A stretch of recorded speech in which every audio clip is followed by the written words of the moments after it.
Últimas noticias. Actualidad. Economía. Finanzas. Macro.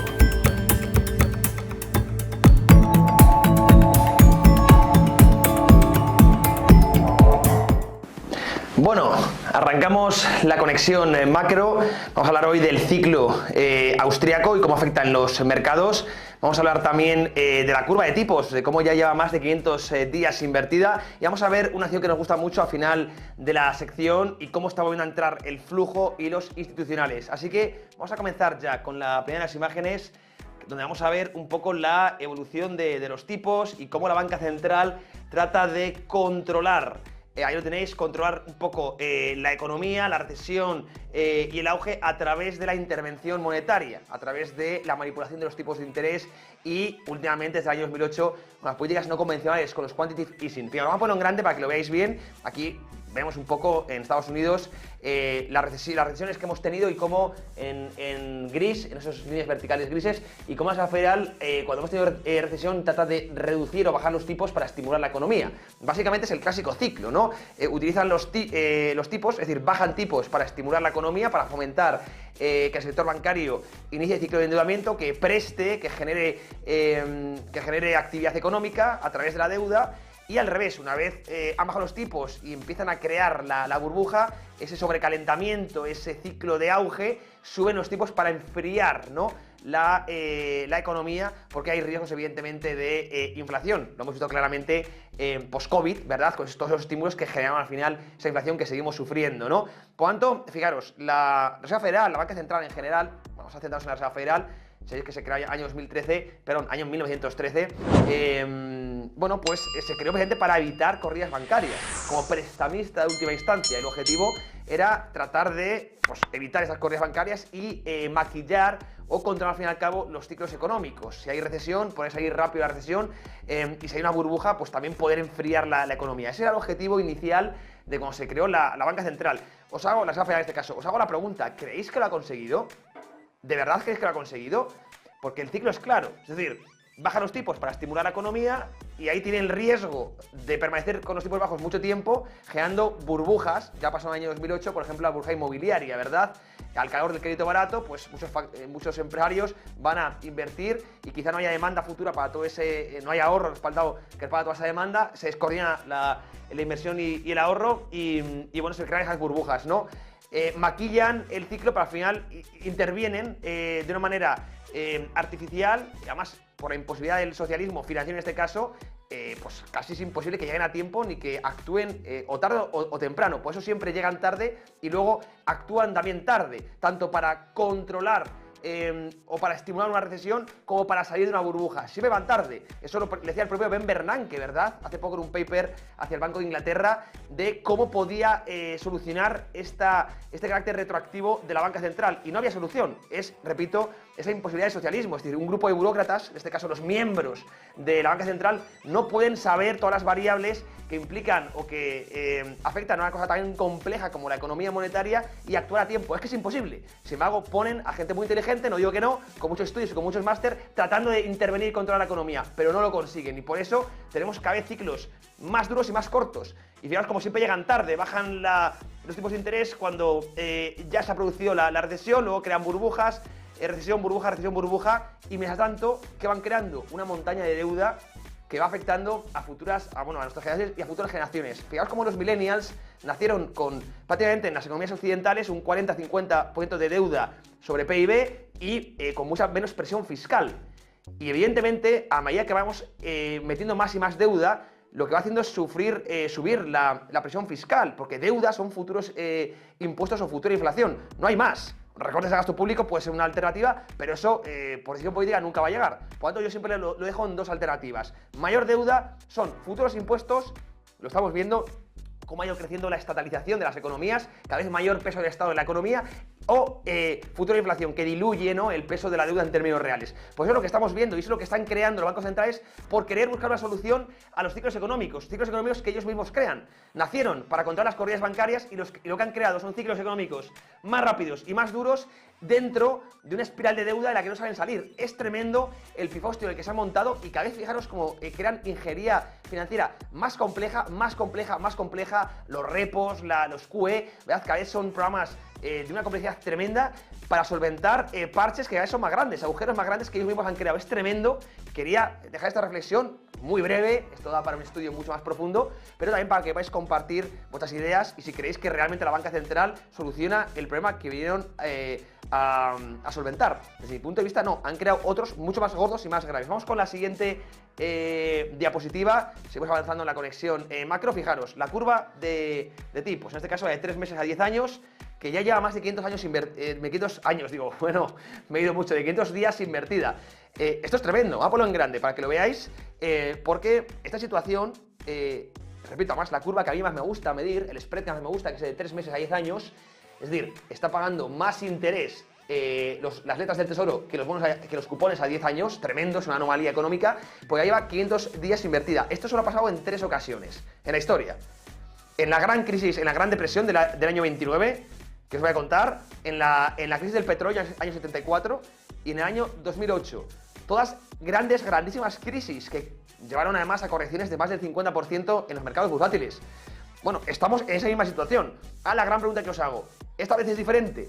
Y esto lo hilo un poco con lo que estamos viendo antes. Fijaros cómo ahora vamos a ver a la banca central bajar tipos de interés, a pesar de que seguíamos con presiones inflacionistas. Estamos ya hablando de 4 bajadas de tipos de interés en Europa, 3 o 4, veremos, y de 2 o 1 en Estados Unidos, cuando seguimos aún muy lejos de ese objetivo del 2%. Y esto es porque van a intentar anticiparse a la recesión que está por venir. En Europa ya la tenemos encima. En Estados Unidos posiblemente llegue a principios del año 2025. La han conseguido retrasar con este entorno de dominancia fiscal y enorme déficit público, pero eso no esconde los problemas, simplemente los retrasa, ¿no? Y fijaros, la curva invertida, que siempre ha dado señales buenas, veremos en esta ocasión si es diferente o no. Yo creo que no. 500 días invertida y repito, las 3 veces que se ha producido antes, de Gran Depresión, 1929... 1974, crisis del petróleo, caídas muy fuertes, una corrección muy fuerte, y año 2008, esta la tenemos mucho más reciente, recordad las fuertes caídas que vimos en los mercados bursátiles, y ya vemos a la banca central cómo intenta arreglar problemas que ellos mismos han creado, la burbuja que ellos mismos han creado, la Everything Bubble, que llaman a burbuja actual. Tremendo. Vamos con la siguiente diapositiva, seguimos avanzando en esta conexión macro, vamos con la tercera de las imágenes, la vamos a poner ahí en pantalla, ahí lo tenéis, fijaros. De momento no hemos visto caídas bursátiles, de hecho tenemos a las bolsas, me dices, oye José, si todo está tan feo, ¿por qué está S&P 500 en máximos, el Nasdaq, el DAX, etcétera, etcétera, ¿no? Sabes que China sí ha corregido mucho, pero, por ejemplo, Estados Unidos, Europa y Japón están en máximos.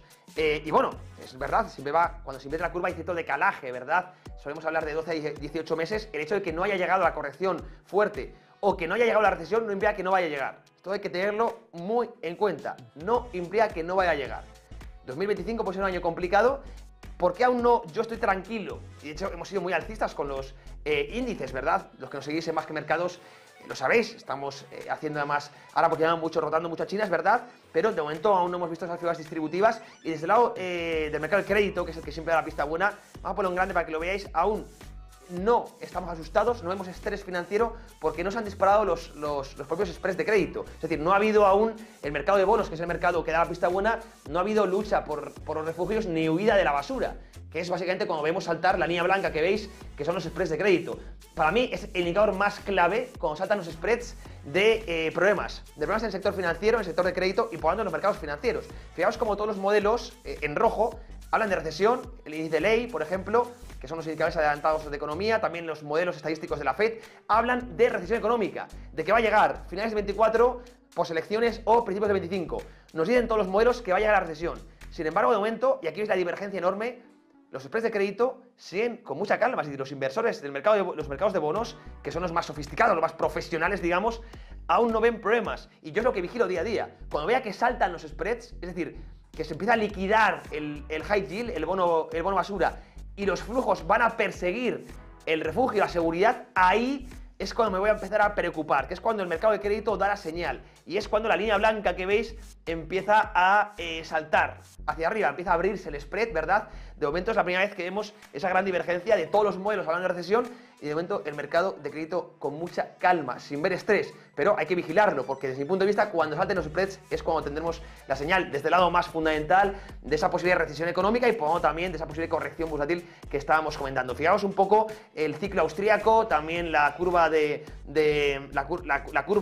tipos, los spreads de crédito, que importante también a la hora de asignar activos, por supuesto, y a la hora de entender los mercados financieros. Y vamos ya con una compañía donde yo sí veo opciones muy altas de inversión a medio y largo plazo, porque hablamos de China, que está en la otra parte del ciclo. China ya pasó por su recesión económica, de hecho está en deflación monetaria, se ha parado el ciclo de endeudamiento, los bancos no prestaban, ha habido quiebras muy fuertes, la destrucción creativa que decía Schumpeter, y China desde mi punto de vista ha pasado ya el ciclo malo, el ciclo de recesión, y está iniciando el ciclo de auge. Es una opinión personal, evidentemente. Y bueno, vamos a ver con la siguiente diapositiva el por qué estamos invirtiendo muy fuerte en Alibaba. Alibaba la pasó muy mal, en general, la cosa china, pero Alibaba también. Y es verdad que había habido una huida de los institucionales, de las manos fuertes. Vamos a ponerlo en grande para que lo veáis. Como, pues también por riesgo país, sabéis que China es una economía opaca, que os voy a contar. Pero fijaros cómo esto básicamente muestra el volumen institucional, ¿no? El smart money que se dice, como en los últimos quarters, años 2021, 2022, 2023, pues había ido saliendo Alibaba. Y por eso también hemos visto esas correcciones fuertes en una acción que cotiza un PER muy atractivo, en los múltiplos prácticamente de risa, con una liquidez tremenda. Desde mi punto de vista, una oportunidad generacional que tenemos. La gran pregunta que os hago es, ¿qué va a pasar? ¿Qué va a pasar cuando vuelvan los institucionales? Que por cierto, está volviendo, este gráfico no está actualizando, pero el último quarter ya hemos visto cómo repunta el volumen institucional. Bien, el inversor institucional como vuelve a confiar, en este caso en Alibaba, la mano fuerte, por lo tanto vuelve a entrar, el smart money persigue esta acción, desde mi punto de vista es importantísimo, las métricas que seguimos más de cerca. Y fijaos, vamos con la última de las diapositivas. Pues estamos viendo, aparte institucional, también entrar los que se llaman los inflows, el flujo, también a este valor. Fijaos, vamos a ponerlo en grande, lo tenéis en pantalla, pero lo voy a poner en grande para que lo veáis, la tendencia de los últimos quarters, cómo está subiendo de nuevo, cómo están volviendo a entrar los flujos de inversión. Alibaba, qué importante es esto clásico de las fases de acumulación o suelo de mercado.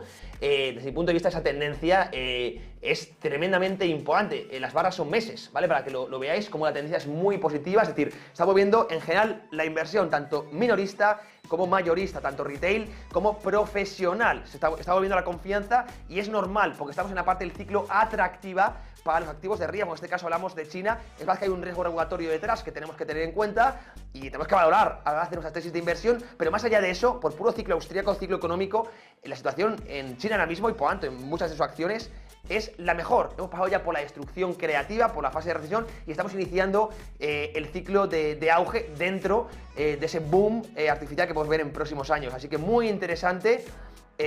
Y podemos, a pesar de que el entorno macro esté complicado, pues encontramos siempre oportunidades de inversión. No solo existe Estados Unidos, más allá en el globo también hay otras regiones o mercados emergentes que también son interesantes y que tenemos que vigilar como inversores. Y fijaros por qué, por ejemplo, en España, en Europa, tenemos pues cada vez una burocracia, una regulación, una fiscalización que, pues por desgracia, cada vez a muchos nos da más pereza invertir, ¿verdad?, en estos mercados occidentales. No Estados Unidos, que es algo diferente, sigue manteniendo ciertas pautas liberales, sobre todo en mercados de capitales, también mercados de empleo, pero Europa y particularmente España, donde estamos grabando, pues da mucha pena.